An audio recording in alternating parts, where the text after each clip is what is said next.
Welcome, everybody, to another edition of the Cover 2 podcast. I am Nenad. And I'm Jared Smith.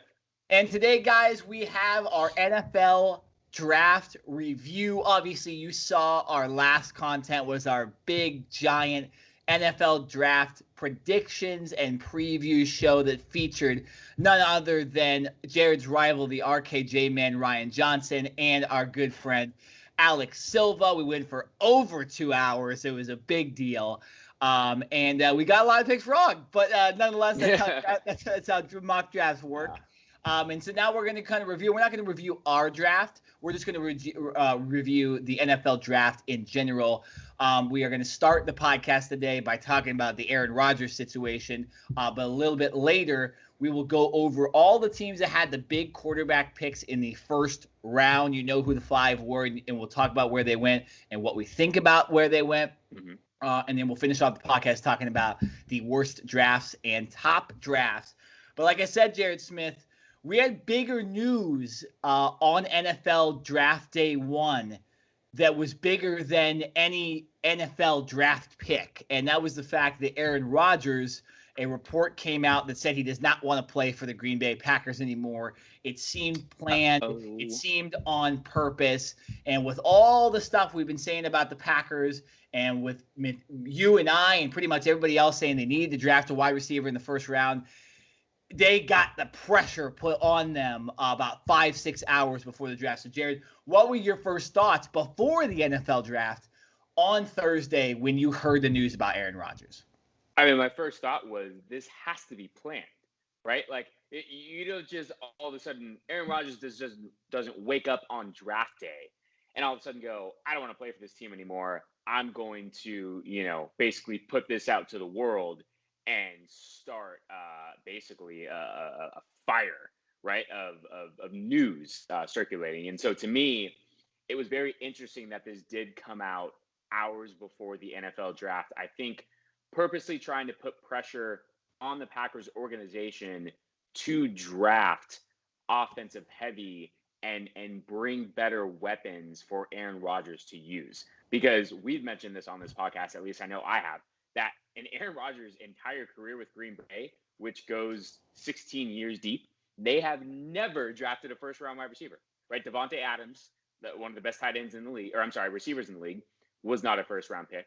Robert Tonyan, who is the Packers' current tight end, he was definitely not a first-round pick. And the only first-round receiver that Aaron Rodgers has thrown a touchdown to was last year, and his name was Tavon Austin, who they picked up off the street in the middle of the season. I'm sorry, but that is not good enough if you're Aaron Rodgers. So there are obviously a multitude of other reasons that I will let you get into. But for me, it wasn't surprising. It was just interesting that this all came out on draft day. In my head, Aaron Rodgers has a vision and has apparently a way that he wants to go about this. And I think he has a ticking clock in his head that if this Packers organization does not do the necessary things that they need to do in the draft and for the start of the off season, I think he's going to basically come out and just, come out publicly and say, I don't want to play here anymore, because everything so far has been private behind closed doors. Adam Schefter of ESPN says this is rumored, right? We've heard former Green Bay Packers teammates of Aaron Rodgers come out and not necessarily disclose their full conversations, but say Aaron Rodgers is feeling a certain type of way, right? But we actually haven't heard him come out and speak yet. And I think we're getting closer and closer to Aaron Rodgers himself coming out and speaking. And if he does, I think he's basically going to say, I want out, right? I don't think he's going to come and say, kumbaya, I've made up with the Packers. It's either he doesn't say anything and they kind of shake hands behind closed doors. But if he comes out to the public, I think he is going to officially say, peace, trade me, I'm out of here. Well, here's the thing that's so interesting about this, Jared, is that, Aaron Rodgers, we've joked on this podcast. We've had debates about me saying Aaron Rodgers is a better quarterback than Tom Brady, all that stuff. But nonetheless, Aaron Rodgers is one of the best quarterbacks in NFL history. And in the NFL right now, obviously top 5, most likely top 3 in the NFL, even at his age, right? So to hear this, is crazy. Now, we obviously were already dealing with this earlier in the offseason with Deshaun Watson. Some things have come up, and that's been a little tempered, obviously. But with Aaron Rodgers, it's even a bit different, right, Jared? Like, it's different that guy is saying he doesn't want to play for that franchise anymore, right? The Packers, as an organization, are a top 10 most famous organization in the United States, and even outside of the United States, one of the more popular team names. You have fans that just decide to cheer for that team because they're popular, right? And so the fact that Aaron Rodgers is saying no to this team is crazy, but it's not unprecedented. And I want to talk about this too. We've seen a guy have a lot of success, or a team have a lot of success, and still there's a rift between the organization. There's a rift between maybe another player. I point to Shaq and Kobe, right? Shaquille O'Neal and Kobe Bryant, they could have won more championships. I think we all agree with what Shaq did with Miami and the way he played the last couple of years of his career, even going into Phoenix, and especially with the way Kobe played, obviously, after that. The Lakers would have been, the Boston Celtics of the 1960s, right? And they would have won championship. Yeah, after championship, exactly, the Chicago Bulls. But there was a rift between Shaq and Kobe, and Shaq left, and Kobe didn't win anything for a couple of years, and that's the way it works, right? And I think with this, obviously it's organizational. So you look at comparison, maybe Michael Jordan, and I'm forgetting the dude's name, the old GM that we saw in the last dance, Jerry Krause. That this is a little bit of that, right? Michael Jordan probably could have stayed with the Bulls. He could have continued his playing career, but he hated Jerry Krause so much. And Jerry Krause had a different vision that ended up obviously not being the right way for the team. And the Bulls have essentially not been relevant since Michael Jordan left, right, in the NBA. So what needs to happen now is I think Aaron Rodgers should leave unless the organization really backs down from their stance. There's clearly two powerful things going on. You have Aaron Rodgers, the star, the QB, the guy that essentially is the only reason this team is good, versus the GM and the head coach and all the other guys in management. And we all know, Jared, the player should win, right? The guys that play on the field should be the ones winning this battle. So what I see from this is if the Packers don't back down, Aaron Rodgers is not going to play for this team next year, whether that means retirement or trade. I don't think he ends up playing for the Packers unless we hear of a substantial backing down from Packers leadership. Now, Jared, what do you think about what will happen with Rodgers if that doesn't happen? Do you think there's a strong possibility of retirement, or do you think 100% he still wants to play in the NFL? I don't see the retirement card, and here's the only legitimate reason I can come up with. Because Aaron Rodgers is 38. Right? Yes, we've seen Tom Brady, who is obviously kind of breaking the glass ceiling of, okay, at a certain age, Father Time always wins. And Tom Brady seems to be breaking that stereotype, right? And so, yes, can we realistically see Aaron Rodgers play for another 4, 5, 6 years? I'm sure he can still be elite. But it's not like he's in his late 20s or early 30s in his direct prime. And he can potentially take a year off. If he takes this year off, he's going to be 39 going on 40 going into next year, right? And so I just don't know if he has many years left or any years left to actually take off. And so to me, the retirement card is very last resort, and I just don't see that being used. Like I said, I either see a resolution behind closed doors where Aaron Rodgers sits down with the Packers organization and they hash out their beef, whatever it is, or they come to the conclusion that, listen, we agree to disagree, and you guys are going to trade me, right? And if you're the Packers, I think you have to say, all right, call your bluff. I mean, if you're the Packers, how do you trade Aaron Rodgers? Like you just said, top 3 quarterback in the league right now, just won MVP last year, won you a Super Bowl, albeit back in 2010. The last 2 years, they've gone to back-to-back NFC championship games. Everyone, even if you don't know a lick about football, if you just watch Aaron Rodgers play one game, should be able to understand how great and talented he is. You do not just give up or give away that guy just because he doesn't want to be there, right? So I don't know what the right answer is, but to me, retirement is definitely not the answer. Well, I'll say this. I don't think it's the worst thing in the world for Green Bay to trade Aaron Rodgers because they have a quarterback in waiting. And we've seen this in the past with Brett Favre. That obviously Aaron Rodgers worked out, right? And the Packers have been, since Brett Favre left that team, they've been a pretty solid team, wouldn't you say, Jared? I know Jordan Love is not projected to be Aaron Rodgers. He's not projected to be Brett Favre, but he was behind Aaron Rodgers for a year. And we're looking at a little bit of a Patrick Mahomes situation, right? Where obviously I think a little better because Aaron Rodgers is a better quarterback than Alex Smith, in my opinion. But I don't think there's that much of a problem. And as long as you can get the value back for, the future of the team, this team is still a talented football team. Yes, does Aaron Rodgers make them a Super Bowl contender? 100%. And do I think this team is a Super Bowl contender without Aaron Rodgers? No. But the way you do this, where you trade a star player like this, is by getting enough value so maybe in 2-3 years you are a Super Bowl contender if obviously Jordan Love works out. They didn't draft a quarterback this year in the draft, so they're sticking with Jordan Love if Aaron Rodgers does not work out. Now, speaking of the draft, we look at what they did after hearing the news Thursday. And Jared Smith, they're on my bad teams list because they didn't do the one thing I said they needed to do, and that was they did not draft a wide receiver in the first round. Now, to help them out a little bit, Rashad Bateman and a couple other wide receivers, Kadarius Toney, went before their draft pick. Trade up. No, exactly. You just stole the word. Yeah, you stole the words out of my mouth. You should have traded up, right? You should have a sense of damn urgency because your quarterback's saying he doesn't want to play for your damn team.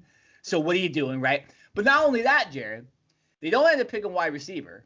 They don't end up picking offense. They reach for a cornerback at number 29. Eric Stokes is a solid draft pick prospect, but he is a second-round prospect. And there were other corners that got drafted right after that pick the next day. So that's a mistake to me. I actually don't hate the rest of their draft, and they did end up drafting another A. Rodgers in this draft, Amari Rodgers from Clemson, in the third round. So not the worst thing, but I don't think Aaron Rodgers is excited about throwing to another A-Rod that's a third-round pick. That's what they have already. They got lucky with Devontae Adams. They really haven't been lucky with anybody else they've drafted at wide receiver. And they did draft a center and Josh Myers from Ohio State. I always love the big-time offensive lineman. But I think, Jared, this was not a good thing. The way they drafted the next 2-3 days, it just ended up looking like they still do not care. And this is where I think we're more on the side of Aaron Rodgers leaving this team than staying. And I think if they would have traded up for Rashad Bateman, if they would have drafted Elijah Moore, hell, Rondell Moore went to the Cardinals at number 47, okay? They could have drafted all these different guys, and they didn't, showing again the disconnect and the disrespect to Aaron Rodgers. And I do not feel bad about what Aaron Rodgers is doing. Did you feel the same way? Are you feeling good after this draft that Aaron Rodgers is more positively looking at the Packers or more negatively? Oh, hell no. Are you kidding me? After this draft, I'm looking and you're seeing third round is the first time that you guys draft an offensive weapon for me. And yes, albeit he's from Clemson, right? Obviously, the same A-Rod, right? You can call him. Yeah. And yes, he had a productive career at Clemson, but can he turn out to be a number one receiver in the NFL? No, he's probably more of a slot guy. He's a little bit smaller. And I'm sure he can be productive, but not a main piece. He's not a Devontae Adams, a guy that can kind of do it all at the receiver position. So if I'm Aaron Rodgers, I'm sitting back and I'm looking at this draft and I go, okay, you guys reached for a corner in the first round. In the second round, let's see what they did here. They got a center in Josh Myers. Well, that's good because they lost Lindsay. You get some right. You get some protection for Aaron Rodgers, which you can't be mad at that because if you don't have protection, we saw with Patrick Mahomes last year in the Super Bowl. Doesn't matter how great you are if you don't have guys up front to protect you, it's just not going to work. And so you're right. It comes not until the was it the third round or was it later on that they drafted Amari Rodgers? It was 88. Oh, it was the third round. Yes, it was. So to me, this kind of leads into my last point and my last question before we wrap this up is, there's a lot of people out there that are on board with, well, listen, he's the player, he's the athlete, he's not the coach, he's not the GM, right? It's not his job to, be a part of the organizational, awareness or bringing in other talented players. Like, he is the player. He signed on the contract, right? He got his $100 million.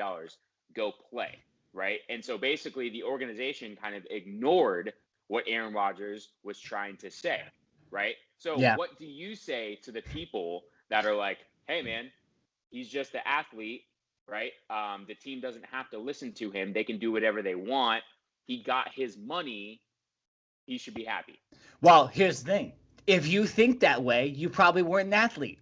I'm just going to throw that out to you. Because first of all, that's stupid thinking.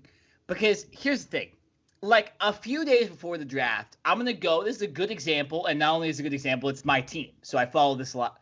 A couple reporters asked Kyler Murray, top 10 quarterback in the NFL right now. They said, will you have influence in the draft? He said, I hope so. I should. I'm the franchise quarterback. Kyler Murray's been in the NFL for 2 years, Jared. And the Cardinals are giving him a say in the draft, right? Now, maybe not in the first round because they drafted Zaven Collins, so I don't think Kyler Murray gave crap about that. But, I'm sure that when they drafted Rondale Moore, they said, who do you want, Kyler? You want a wide receiver in the second round? And he said yes.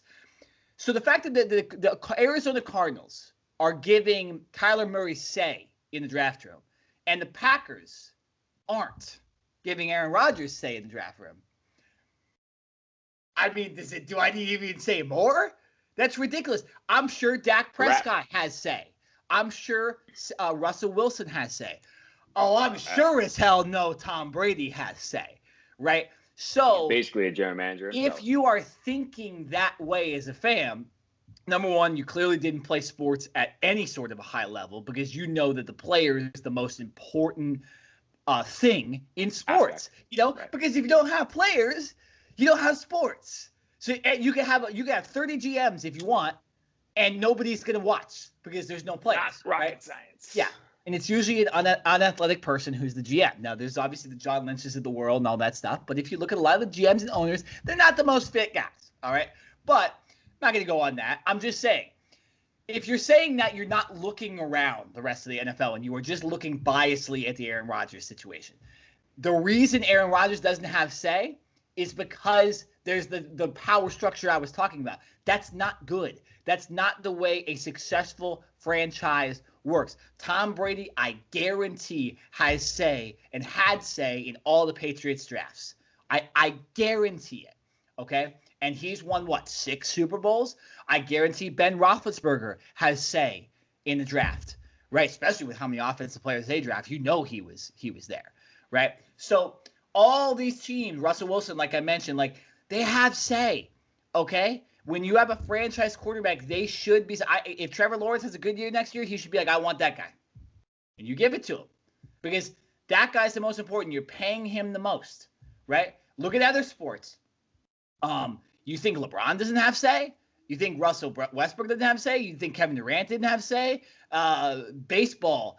Mike Trout's coming out this year and saying that they need to get better and all this stuff. Hockey's the same thing.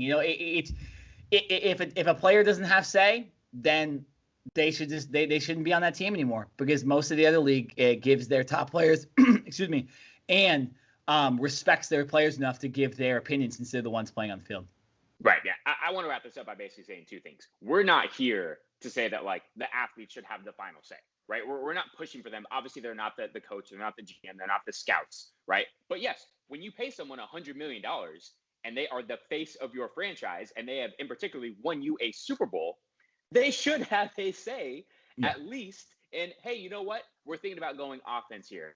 Would you prefer a receiver or a tight end, right? You might want your quarterback who is going to be throwing the football to that person to have a say in who they want if it's a potential tie or kind of up in the air situation. That's all we're saying. We're not saying that these athletes need to take over control and be the head coach and the GM and everything. It's just, yes, when you do that, and also more so when you say that you're going to invite that athlete in and let them be in, and then you do not do it, you're not following up with your word, right? We saw that with the Deshaun Watson situation, which we'll get into in a little bit. But I believe that's the same situation in Green Bay. I'm sure at some point, whether when they gave Aaron Rodgers $100 million contract or what, they were like, oh, yes, we're going to involve you. We're going to keep you in the loop. They wanted to keep Aaron Rodgers happy, right? They're probably just pulling him along. And then at some point, when it's like, okay, it's actually time to get Aaron Rodgers' input, they're like, oh, okay, appreciate it. Boom, slam the door shut, go back and be the player. And that's kind of where we are right now and why Aaron Rodgers is so upset. The last thing I want to point out to basically wrap this whole thing up, and it's actually an interesting point. I saw this last week on ESPN. No Green Bay Packers quarterback in their history has ever played 17 seasons for the Packers organization. Aaron Rodgers, if he were to play this 2021 season, would be his 17th. Bart Starr, 16 seasons, done. Brett Favre, 16 seasons, done. So Aaron Rodgers just finished his 16th season. Potentially, he could be done as well. Just an interesting little stat there. That is interesting, too, because a lot of times in sports, that kind of stuff works out, right? Like you saw Kobe Bryant play 20 years exactly, right? All that stuff. So, yeah, it's interesting stuff. We'll obviously follow up if Aaron Rodgers does get traded. I will say this. One thing to know is that I don't think Aaron Rodgers is going to be traded this month because on June 1st, it's a lot easier to get rid of his contract via trade than it is right now. It would be kind of a stupid move if they did it right now, and they'd have to pay a lot more money and probably would get less value. So they can get more value, and the other team will have to pay less, and the Packers will have to pay less if specifically this year if they wait till after June 1st. So we don't expect to see an Aaron Rodgers trade till June. But, once June comes around, Jared, we're going to be excited. We're going to be looking out every single week. I'm going to wake up in the morning and expect those trades. So going to be interesting. All right, let's get into the draft. We're talking about quarterbacks, so we'll stick on the quarterback talk here. There was 5 big-time quarterbacks we had talked about. We had predicted would go in the first round, and they all did. Some went to teams we expected. Some did not, and we're rather a shock. So, Jared, let's go over the players that went to the teams we did expect first. We'll start at number 1. Trevor Lawrence obviously went to the Jaguars. Let's not talk about Trevor Lawrence to the Jaguars. It wasn't a surprise. We knew it was going to happen. We've been preparing in our minds that Trevor Lawrence was going to go to Jacksonville. How do you think, Jared, they formed the roster around him after this draft in obviously a completely rebuilding mode? So with their second first-round pick, it was very interesting, right? Because I think they had an opportunity to either bolster their offensive line and get better protection for Trevor Lawrence, because obviously Gardner Minshew and whoever the hell else was playing quarterback for the Jaguars last year did not have protection, and that was one of the reasons why they were so horrible and why they had the first overall pick. But I think when you're Urban Meyer and the rest of that staff, right, and you draft Trevor Lawrence and then you see his running mate in Travis Etienne, who obviously had a lot of success at Clemson as well, it was very tough for them to pass that up, right? And for a rookie quarterback to come into a situation and basically know that he is the guy from day one, I think Urban Meyer and that staff wanted to, at least make him as comfortable as possible. So you bring in a guy that he's very familiar with, who he's played with for the last 3 years, and you say, all right, here's your buddy. Here, yes, you guys are going to be learning a new system, but at least you're doing it together. You're not going to be all alone in this. So they draft Travis Etienne, who is arguably the best running back in the draft next to Najee Harris, who got drafted by the Pittsburgh Steelers. So I like it. I just don't love it because I think they could have gone offensive line and gotten better protection for Trevor Lawrence. And then I believe in the second round and beyond, they ended up going like defense because their defense was god awful last year. I mean, literally every position. Dude, everything was god awful. They were 1 for 2. Everything was god awful. Yeah. There's a reason they obviously get Trevor Lawrence first, but I guess we can't really knock any other position, offense or defense, because that's just how bad they were. So I'll say that they had a good draft. I'll give them like a B. But like I said, I would have liked to have seen a little more higher end talent in the second or third round from the offensive line standpoint to protect Trevor Lawrence. Well, I'll say this. So obviously the first pick was a giveaway for the Jacksonville Jaguars. I did predict Travis Etienne was going to go to Jacksonville, so that did not surprise me. They get a bit of a steal in Tyson Campbell, Georgia cornerback, with the 33rd pick. And they went 12 picks later at number 45 with Walker Little, who a lot of people thought might go late in the first round. So, and then they ended up actually drafting a safety, and Andre Sisco, who was one of the top safeties. So I actually, when they went Lawrence Etienne, I was like, okay, quarterback, running back for a rebuilding team, that's great, but that's not making any moves next year. Once they went corner, once they went safety, once they went offensive line and high leverage picks, their draft ended up being pretty solid for me. They were not among my top 10 drafts, but I did not mind a rebuilding draft in this way. They also drafted Jay Tafili, a good defensive tackle from USC, later on. So, this was a solid draft. It's a complete rebuild. Their tackles have been absolutely awful last couple of years. It's been one of the reasons why they have been terrible since they almost went to the Super Bowl a few years ago. And so, they're restarting. There's going to be draft picks that don't hit when you rebuild and you have all these draft picks, but I do like what they did. I wish they would have gone tight end because they really needed a tight end at some point in this draft. Tight ends just sucked in this draft. Other than Kyle Pitts. After Kyle Pitts, it was... And Kyle Pitts isn't even really a tight end anyway. So it's like the tight end draft is not good, and it's one of the reasons my Cardinals didn't draft a tight end as well. But, I didn't mind one thing really, because how I mentioned, I wish the Jaguars spent like their second first-round pick on an offensive tackle, and you mentioned in the second round they took Walker Little out of Stanford. Not that that's a bad pick, and all the, the scouts and mock draft guys were basically saying that Walker Little would have been a first-round pick. Here's the thing, though. He opted out last year, so he didn't play all of last year. And in 2019, he only played one game, which was their opening game, and then he had a knee injury that kept him out. So basically, he hasn't played in 2 years.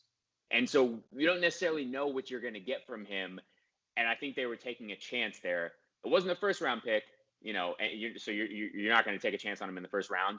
But I just think that there were other offensive tackles who have played more recently in the last year or two who are probably more game ready right now. So Walker Little could be a stud, 6'7", 313. Obviously playing at Stanford, he's a good athlete. It's just we haven't seen him play in 2 years. So I think they took a gamble on that pick. Yeah, and there's a lot. I mean, this is the only really NFL draft that you'll see that too, because of the COVID, because of injuries. There was a lot of guys that were drafted pretty high this year that either didn't play last year or really hadn't played for 2 years, right? And so that's a factor. I don't put too much into that because I actually think when you play high-level football, taking a year off is not the worst thing for your health. So, yes, it can affect you if there's no training camp, all that stuff. But because we're going back to a normal NFL season this year, I don't put too much factor into that. And again, this team's rebuilding. Nobody expects them to win like more than 5 games.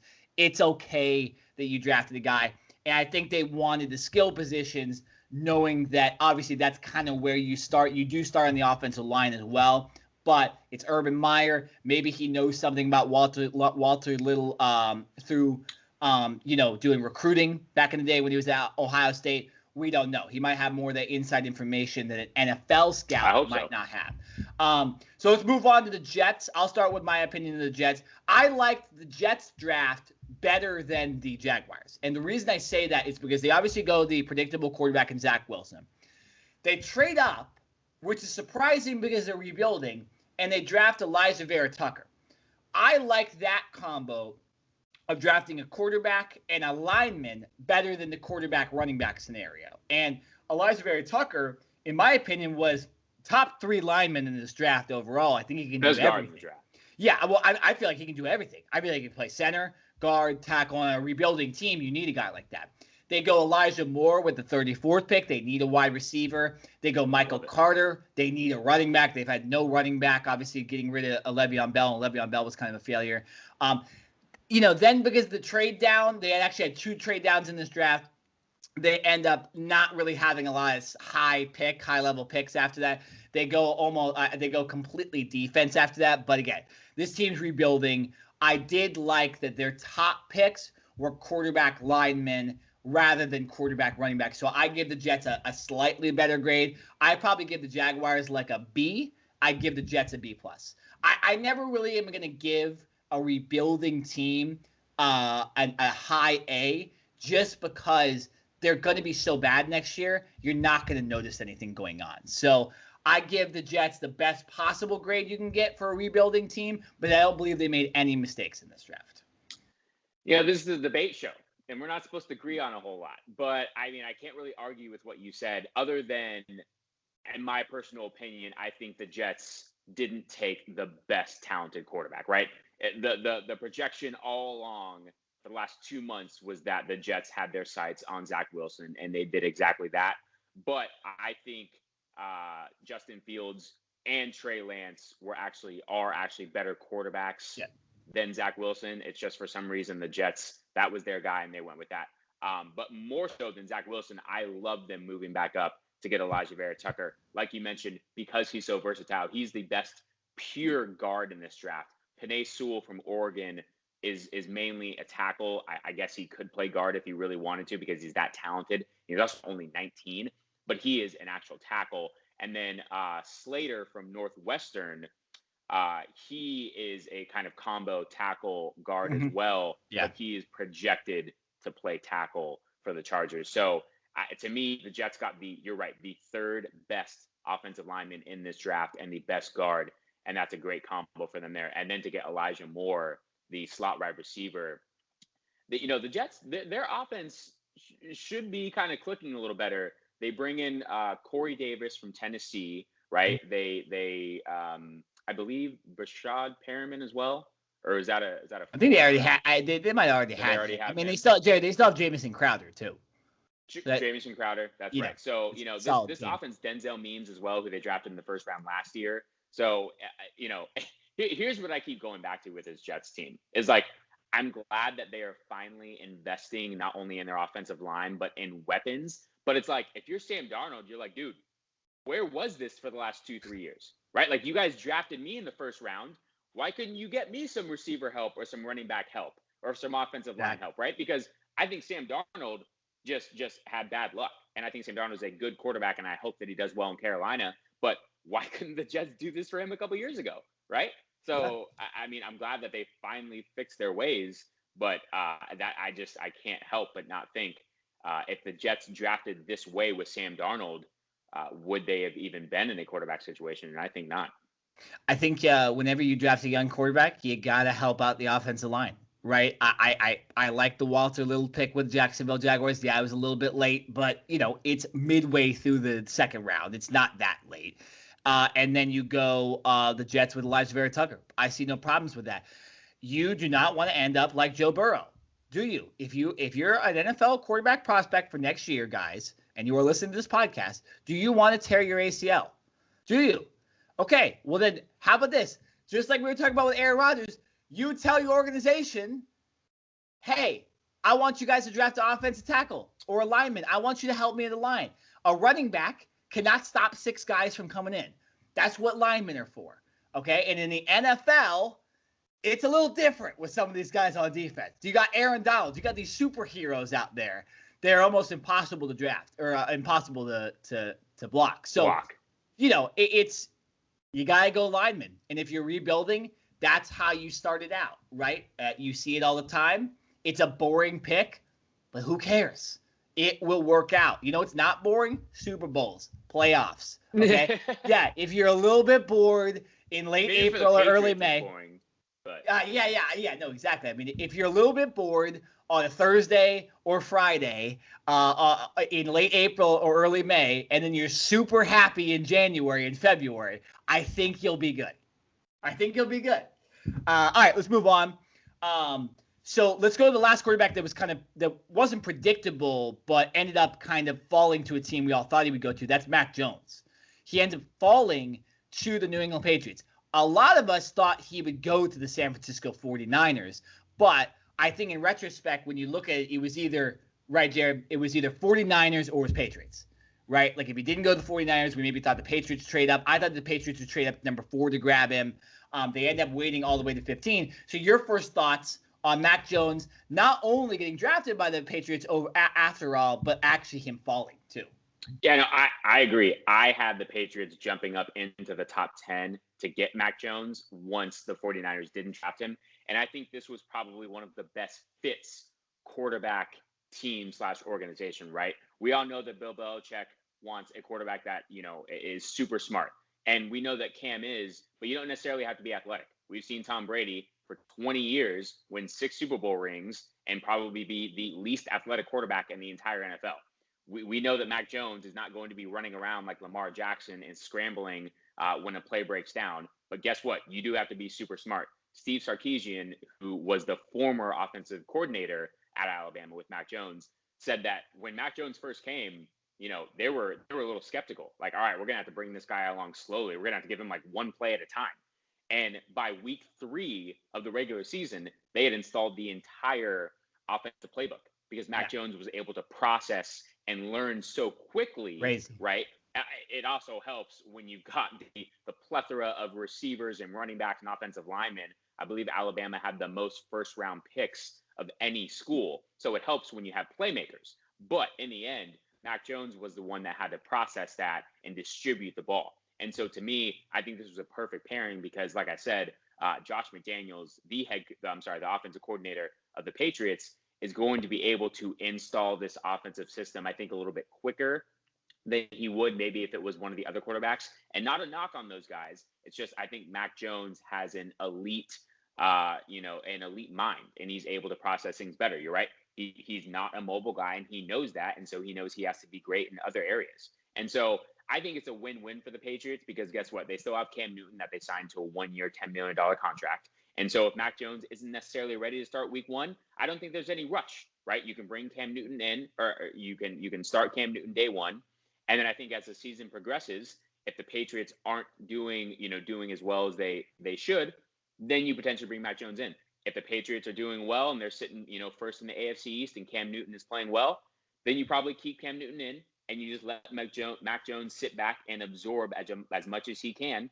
And if he doesn't play it down this year, you know what? That's okay because he is your future. Cam Newton is not the future. You let Cam Newton ride out his 1-year deal. And then in 2022, you let Mac Jones in and basically start a new reign of Patriots dynasty.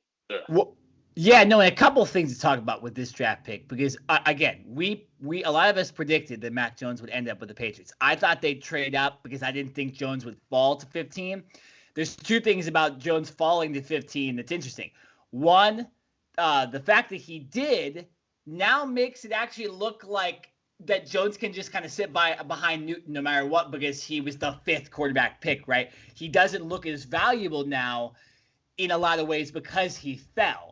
Right, if the Patriots would have had to trade with the Lions at number 7 or whatever, and then they make this big trade and they give up some value, then okay, well maybe there's a little bit more incentive to start him.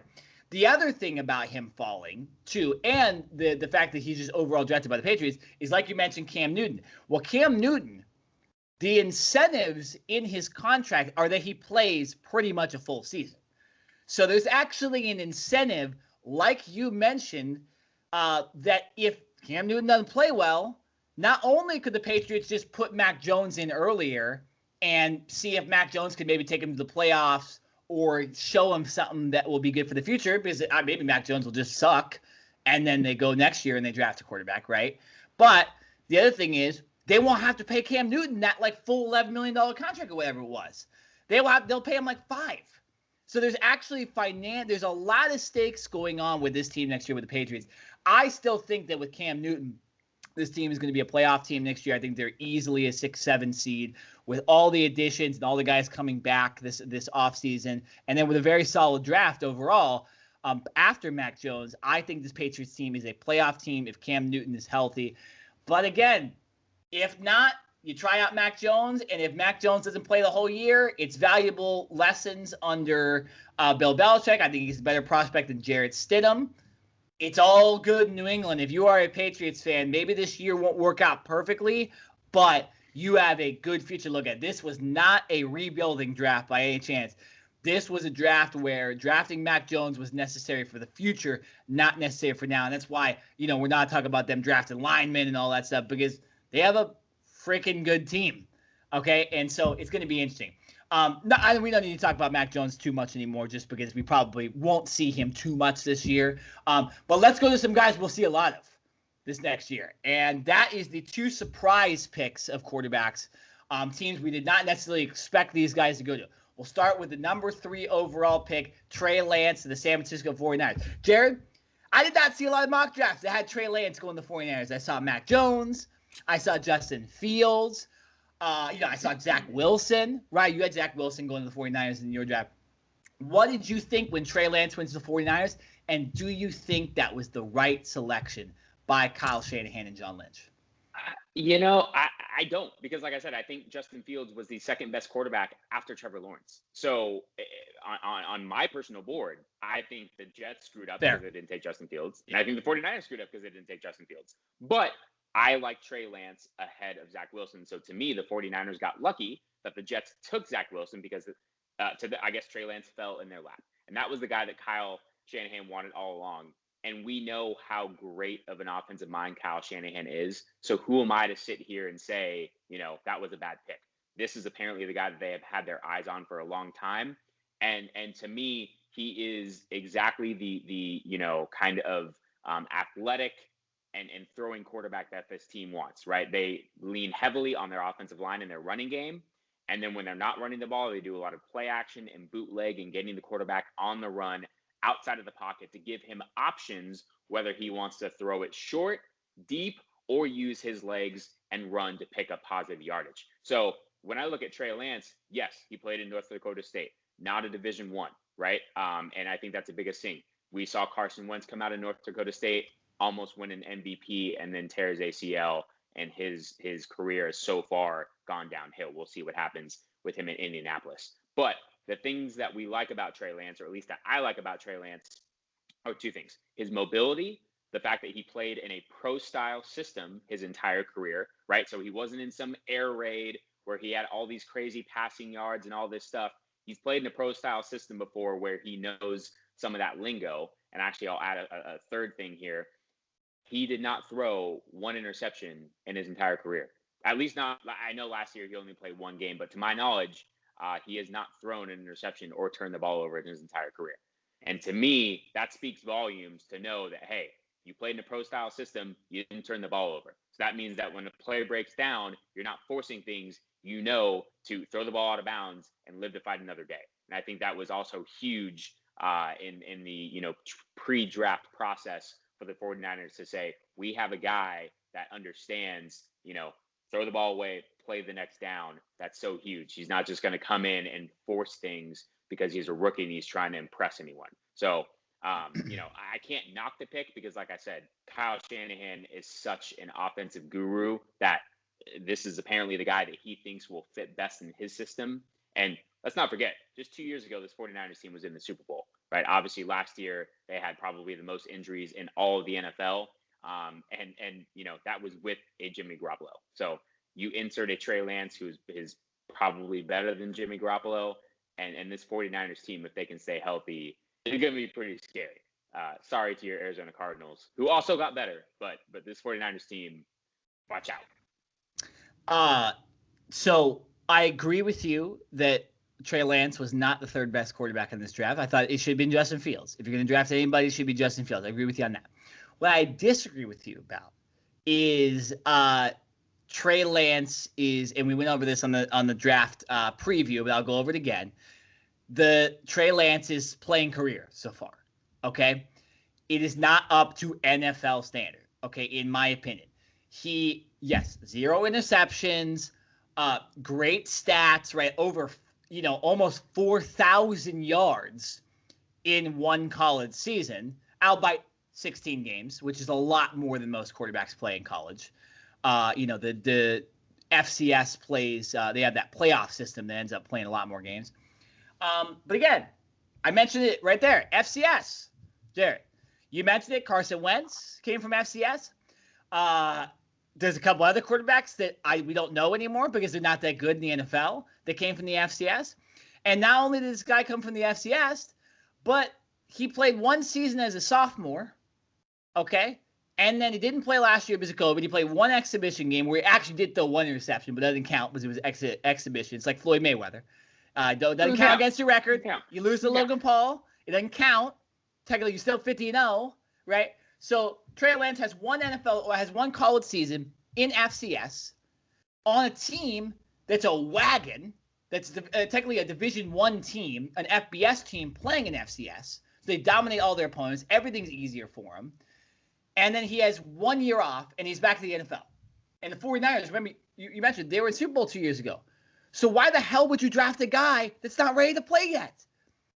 I get the future, but the 49ers, they really shouldn't be looking at their future as much because they're not like the 49ers, Jared, maybe you agree with me on this and talk to me if you don't. But the 49ers, I feel like this is their time to win now, right? I know they have a lot of young, talented players. I feel like this team is more win now mode than win in 5 years mode. Oh, no doubt. By drafting a guy and then saying, oh, Jimmy Garoppolo is still the starter, he's going to sit behind Jimmy Garoppolo. I'm like, what the hell are you doing? This isn't Cam Newton with New England, right? Shanahan, you can't win a Super Bowl. You lose when you're in the Super Bowl on offense. You don't know that you need to run the ball and run out the clock on Bill Belichick with Atlanta. You don't make good play calls against the Chiefs or whatever, and you win and you lose that Super Bowl, and then your quarterback makes mistakes and all that stuff. But Kyle Shanahan does not have a good track record of being a guy that wins the big one. He actually loses the big one a lot. And so for me, I thought that Justin Fields was more ready to play. Mac Jones was more ready to play, because those were really the only two options. And I thought the 49ers are in more win now mode. I thought this was a little bit of a waste of a pick. And I think by the time Trey Lance really becomes an NFL quarterback, if he does at all, it's going to be too late. And the 49ers are going to lose those defensive players. They're going to be on contract years for Nick Bosa and people like that. And they're not going to have enough money to sway it all around. So I think this was a mistake by the 49ers. I'm happy because – my Cardinals are probably going to benefit from this, and I love that Jimmy G and his porn star girlfriends are going to be playing next year for the Niners. But, I just thought that I wasn't high on Trey Lance. He needed to be drafted by a team that, maybe was rebuilding completely. You build your own thing. I think the 49ers are not a fit for Trey Lance, and I would love to see them get Mac Jones or Justin Fields instead. That's all I got to say. Man, that's interesting. That is not a fit. I can get on board with you. When Trey Lance, when you say that he's not necessarily ready to play day one, he's not going to come out of training camp and be the guy. I can get with you on that. But not being a fit, played in a pro style offense, and he's a mobile quarterback. Like that's exactly to me what Kyle Shanahan wants is a mobile guy. I think they went away from Mac Jones because he's not as mobile. Yes, he's got the smarts. Yes, he played at Alabama. Obviously, the SEC, the best conference in all of college football, all that, yada, yada, yada, won a national championship.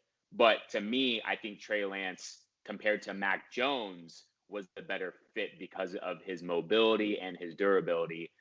I would say, I think we can both agree that that pick should have been Justin Fields, right? If Justin Fields, as he was still on the board there, I think Justin Fields gives you the mobility. Yes, maybe he didn't play exactly in a pro-style offense like Trey Lance, but he played at Ohio State, which is obviously pretty damn good. They ended up beating Clemson, went to the national championship game and lost to Ohio State.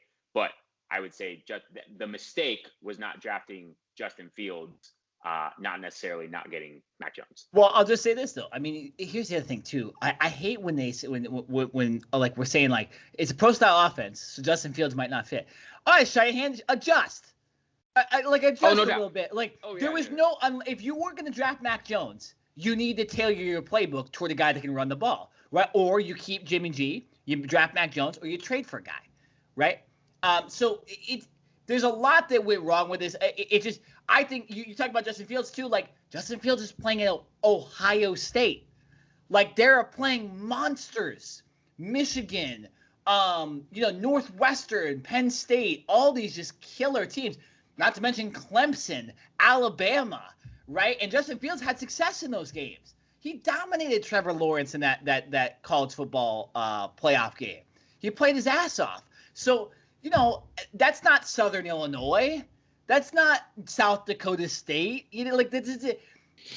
And Justin Fields played like a couple months ago. Trey Lance hasn't played legitimate college football for over a year, and he gets drafted. He's supposed to play in the NFL, Jared, in the NFC West. You gotta be kidding me, man. The NFC West is a wagon. Russell Wilson gets traded from the Seahawks, it gets a little bit less. But, the Cardinals are going to be good next year if Trey Lance plays.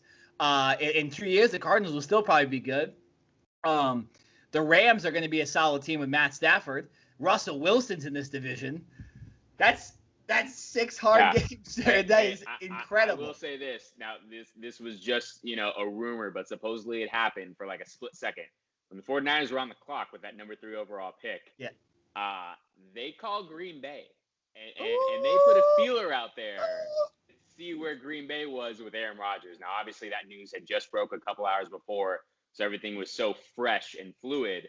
But the 49ers put in the call for Aaron Rodgers. So it was obvious they were going quarterback and that Jimmy G is not the guy of the future. But imagine if they were able to do something with Aaron Rodgers. I mean, it would have been crazy. And to be honest, I'm not huge on speculation, and I don't like that. We don't need to spend 20 minutes talking about that. But just got to say that it wasn't necessarily all on Trey Lance, right? They weren't just like all in. That's our guy. Exactly. Right when we get on the clock, we're turning in the ticket. Well, I'll say this though.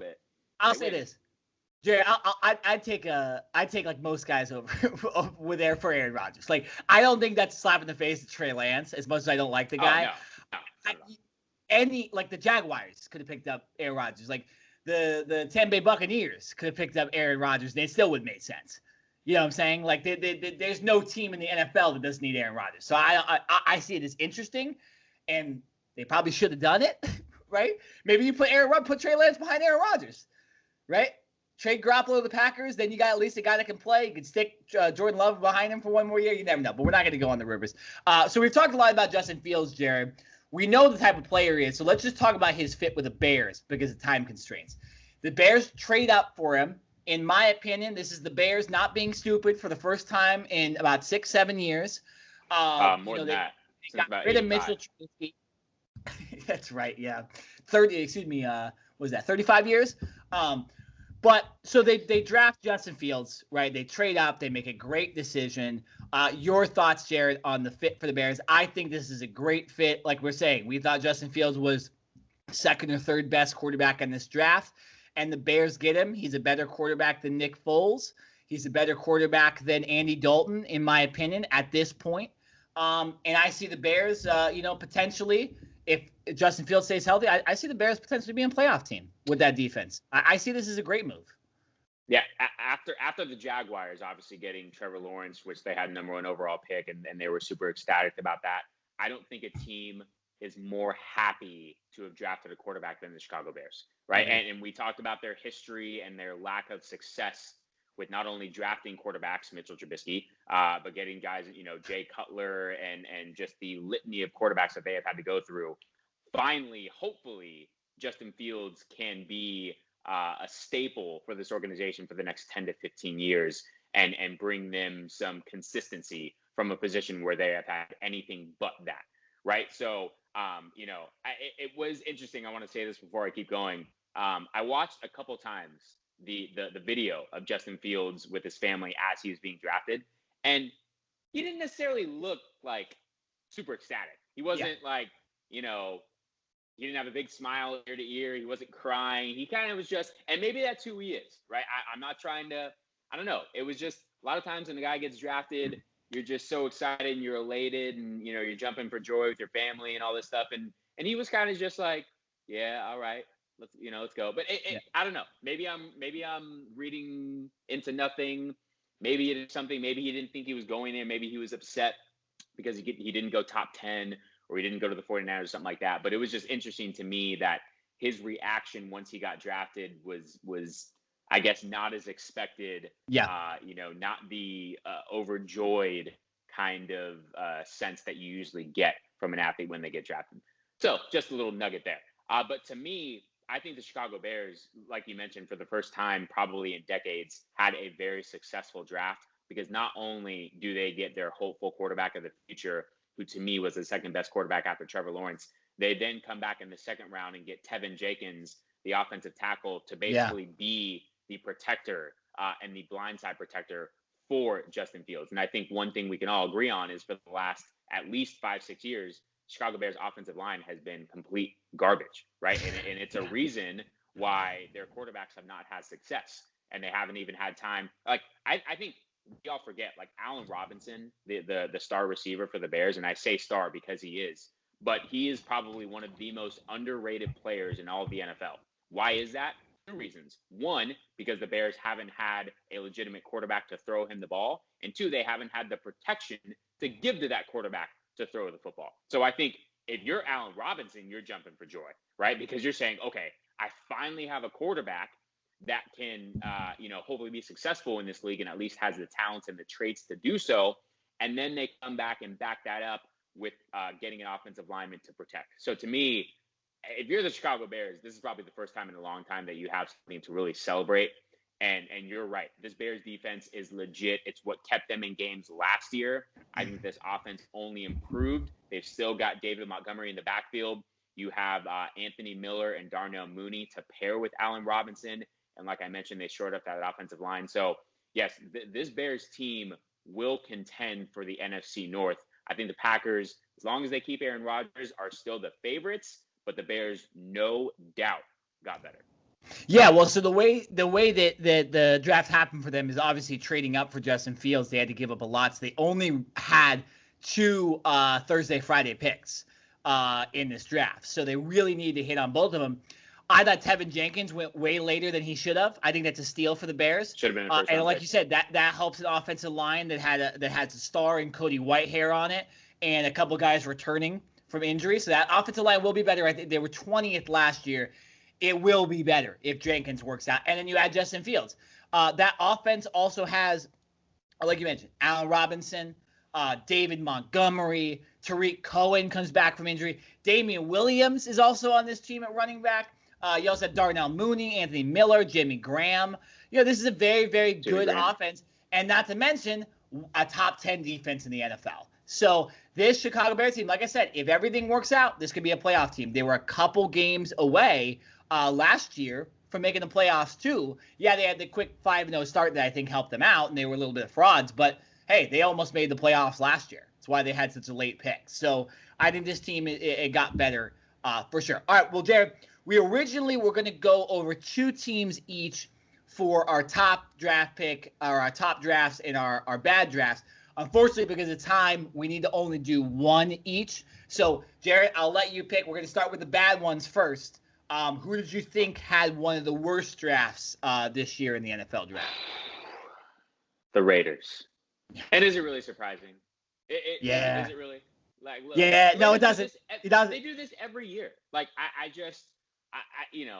like John Gruden, Mike Mayock. It's like, I just don't understand what they're doing. Last year, they take Henry Ruggs with their first overall pick. It was the top 10 pick. He ended up being, I believe, the first receiver off the board. When you still had Jerry Jeudy, who ended up going to the Denver Broncos. You had CeeDee Lamb, who went to my Dallas Cowboys, and they take Henry Ruggs.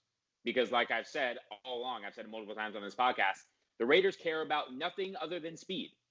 If you have speed or you are athletic for your specific position, they are going to draft you. That is all they care about. And Henry Ruggs had one shining moment last year, and that was when he caught the game-winning touchdown pass against the crappy New York Jets to win. It was like a last-second Hail Mary, right, when the Jets did that all-out blitz. So that was his highlight. Other than that, I can't really remember Henry Ruggs doing much of anything. Like, it's not like he was catching 7, 8, 9 balls a game for 100 yards and averaging a touchdown. The guy was getting like 2, maybe 3 catches a game. Like, for a first-round pick and a top 10 pick, that was pretty bad. So we come into 2021. They've got the 17th overall pick, right slab in the middle. And what do? They take offensive tackle Alex Leatherwood from Alabama. Now, you say he's from Alabama, right? Obviously, I'm sure he's good. I'm sure he was a 5-star prospect, all of that. And not one mock draft, and I saw many, right? Dozens. Did I see Alex Leatherwood's name in any first-round projections? I didn't even know who the guy was before he got drafted, right? Let me just quickly go over the offensive tackles that the Raiders passed up on. I'm not knocking them for taking offensive tackle because they definitely needed to shore up that offensive line. They passed up on Christian Darrisaw from Virginia Tech, who was a for sure first-round pick, and I'm sorry, but just a better player than Alex Leatherwood. And then that was actually the only other one in the first round. We're going to the second round. which is even worse for the Raiders, right? We get Tevin Jenkins, who we just talked about the Bears taking. Liam Eichenberg from Notre Dame, who some people might not know. And he was kind of a fringe first-round, second-round pick, but still, I think, a better prospect than Alex Leatherwood. And the last one was actually two. Walker Little, who we talked about with Stanford, who got drafted by the Jaguars, and then another offensive tackle in Jackson Carman from Clemson. So to me, there were just other options that the Raiders could have went on the offensive line, and for some reason they just kind of like go their own way. Like there's a fork in the road, right? And it's like the way that everyone's projecting to go, and the Raiders just always seem to go to the left.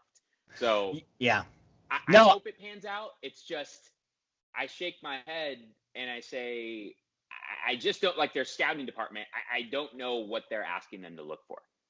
I wonder why any of us listen to Mike Mayock do these like mock drafts last couple of years on NFL Network. Like I don't know what the hell that guy's doing.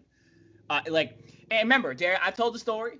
Okay, I personally knew a member of the Oakland Raiders staff, and he told me that the Oakland, when they were in Oakland, I'm talking about Oakland. I didn't make the mistake. When they were in Oakland, the team facility was by far the worst in the NFL. They had like a chair, a weathered chair outside the front doors just sitting in the corner. So that's like, that's how much they care about this organization. They don't put money in this organization. They probably don't put money in the NFL scouts. They probably hell, Jared, if I applied, they'd probably put me as an NFL scout. I'd probably do a better job. Because I'd be like, hey, Landon Dickerson's on the board. Landon Dickerson plays for the same team as Alex Leatherwood, and he's better. Pick him. Don't pick, come on. There was guys on Alabama that were better than Leatherwood. I want to hit though, because I don't want to steal your thunder on that one. I want to hit on the fact that the rest of their draft, they can actually get lucky and they draft Trevin Moehrig with the 43rd pick. I thought that was great. I thought they possibly could have picked him in the first round. Nobody would have complained. They jumped ahead of Dallas. Yeah. I thought Dallas was going to take him, and they had to move up to get him, by the way. No, and the problem is, so that's cool, right? Then with the 80th pick, they pick another safety linebacker type. It's like the same guy. What are you doing? Nah, they did release Jeff Heath, right? But do you have just zero confidence in Jonathan Abram? You don't need two safeties. You already messed up your first round pick. It's just it's terrible. I agree with you, Jared. I don't want to lament on your one, but I agree. That was a bad draft. All right. Mine is going to be, this is hard because I could talk crap on a bunch of teams right now, but I will go with, let me find the information really quick. I'm going to go with the Seattle Seahawks, okay? Because again, I already hit on the 49ers hard on this draft review, so I'll go on the Seahawks. Here's the problem, Jared. It's an easy one to do. The Seahawks drafted 3 guys this whole draft, and 2 of them were offense when they had the worst defense in the NFL last year. Top 5 worst defense in the NFL. For a while, until they got Carlos Dunlap, they were 32, 32, and 32 in everything. And you draft 2 offensive guys, you don't trade back, you don't get extra draft picks, you draft 3 people, and 2 of them are on offense? And this was the most talented draft ever. Yeah, that's all. What the Seahawks, again, I'm telling you this, a little mini Aaron Rodgers situation, right? There's a little bit of rift between Russell Wilson, clearly, and Pete Carroll and that organization, and this does not help. So, in my opinion, this is an easy one. A bad draft, the Seattle Seahawks, for just not drafting, and then with the picks you had, not drafting your needs. It's super easy. Yeah, and the reason they didn't have those first or second round picks was because they traded those to the Jets to get Jamal Adams last year. So there's a reason. It's not they just. But still, you're right. Exactly. To not draft back and get extra capital in a year where there was so much talent in the middle to late rounds. You're right. It's another head scratcher. From an organizational standpoint, what are you guys doing? You build a team through the draft. You can't just hand out all this money in free agency and give Russell Wilson, $150 million and expect to put a good team together, right? Yeah, right. You got to have guys on rookie contracts, low-end contracts that can produce for you. And for some reason, the Seahawks are putting literally all of their eggs in the Russell Wilson basket. Yeah, which is it works, but you got to have talent around him. They have talent on offense. But again, like I just think they need to do a lot more. And I know you didn't have a lot of picks, but drafting another wide receiver with the 56th pick doesn't make any sense. And then drafting one corner and an offensive tackle in like the 7th round does not make me think that the Seahawks are any better at all next year, and possibly even worse. All right, well, also I'll go with my positive one. This is an interesting one, Jared. I actually, a lot of people didn't necessarily like their draft because there just wasn't much substance to it. It was a boring draft. I liked the Detroit Lions draft. Okay, it's an unsung draft. I'll explain. They add a lot on defense. They drafted a defensive tackle with the 41st pick, another defensive tackle with the 72nd pick, and a corner with their 101 pick in the 3rd round. Or in the early 4th round, essentially the 3rd round too. I think they got a steal in Amon-Ra St. Brown at 112 in the 4th round. I think he's going to absolutely be an NFL receiver, and he's the next coming of Juju Smith-Schuster from USC. And then of course, their biggest pick, Penei Sewell, number 7. Now, this is such a great draft pick because let me explain, Jared. And this tweet came out a couple hours ago. The Lions' offensive line was already 13th in the NFL last year, okay? Lions were not good. They downgraded quarterback, so arguably they need a lot more help, correct? They lose a lot at wide receiver, right? So the offensive line is now the soul of this team. This team, after drafting Penei Sewell, they now have Taylor Decker on this offensive line, Jonah Jackson, and Frank Ragnow. They just extended 4 years. They have all 4 of those linemen until 2023. So Jared Goff has as much protection as you are going to get. And if they can quickly rebuild this team through defense and offensive weapons, man, I really liked what the Lions did. And hopefully if these picks hit, I think we're going to look back on this draft and look at it as one of the better ones the last couple of years. In a very boring, very unsung, not a lot of skill players. I think the one skill player they drafted was Amon-Ra St. Brown. I think he was a steal in the 4th round. And Penei Sewell with that offensive line is one of the best in the NFL right now. And so, yeah, they have a good draft pick. Good for them. Probably their first good draft pick in like the last 10 years. Do I have any confidence whatsoever that it's going to actually, turn into wins in the win column? No, I don't. You got Aaron Rodgers and the Green Bay Packers. We talked about how the Bears got better. The Vikings are a better team than the Lions. The Lions are still the 4th best team in that NFC North. And, Lions are going to lie. Jared, I'll say something about this, though. The NFC North, if they lose Aaron Rodgers, that is the worst division in football. That is easily the worst division in football. Because if you look at the quarterback talent in that, you have Justin Fields, who's unproven, right, or Andy Dalton. Right, so pick one there. You have Jared Goff, who clearly he got thrown out of town in one of the best organizations in the Rams. You then would have Jordan Love, or whoever the hell they wanted to start quarterback in Green Bay.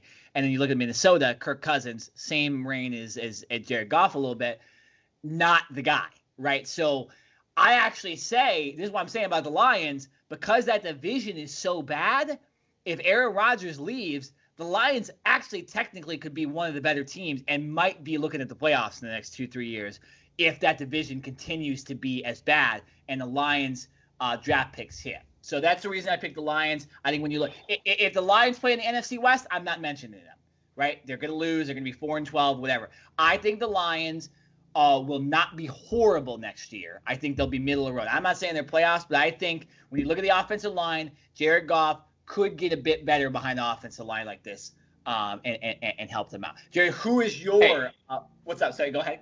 No, I don't want to steal your thunder. Let's move on. That's it. Well, it's your turn to talk. So I'm not. You guys steal my thunder. Yeah. Okay, so who is a team that you want to talk about as far as having a good draft to end this podcast off? To end this podcast, this is the team who I talked about as winning the AFC North. That's Cleveland Browns, baby. I mean, I still can't believe I'm saying it because the Browns have been so god-awful for so many years, just like the Detroit Lions, that to put the Browns and winning in the same sentence is just still weird for me. I get it. They obviously had a breakout year last year, and Baker Mayfield finally proved that he was deserving of that first-round pick. We'll see if he gets that 5th-year option picked up and if he is really the franchise quarterback of the future. Based off of last year, he is. We'll see if he can have a duplicate success. But coming into this draft, this team is loaded, right? You get Odell Beckham Jr. back. You've already got Jarvis Landry. The offensive line is one of the best in the NFL. You have Nick Chubb and Kareem Hunt, which is by far the best 1-2 running back combo in all of the NFL, right? The Browns lean on that running game, and that takes a lot of pressure off of Baker Mayfield.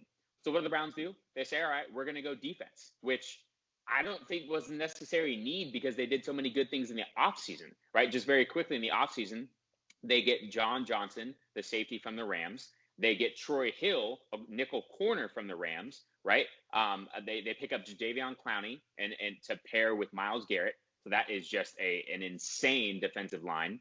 I guess you could say that their linebacking core isn't the best, but they still have some nice athletes there. I wouldn't say they're scrubs.